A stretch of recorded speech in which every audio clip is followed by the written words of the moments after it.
bir insonga o'tib ketadi deyish qanchalar oson. Axir dard seniki emasdi, yuragingni siqmaydi, kechalari uyqungni o'g'irlamaydi, ichingda jimjit yig'lamaydi. Dard qanday o'tib ketganini ham, qachon o'tib ketganini ham faqat o'sha insonning o'zi biladi. Hech kim ko'rmagan janglar bo'ladi. Inson eng katta kurashlarni ichida olib boradi.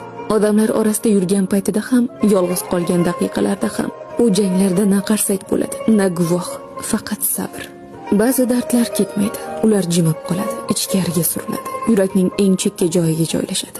Vaqt o'tgach odamlar o'tib ketibdi deydi. Aslida esa u dard ketmagan bo'ladi. Sen bilmaysan, u inson shunchaki o'sha dard bilan yashashga ko'nikib qolgan bo'ladi. Dard bilan yashashga ko'nikish kuch emas, majburiyat. Inson tanlaydi deb o'ylaysan, aslida esa u boshqa iloji bo'lmagani uchun o'rganadi.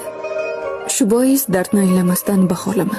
Har bir insonning yuragi o'z dardini o'zi biladi.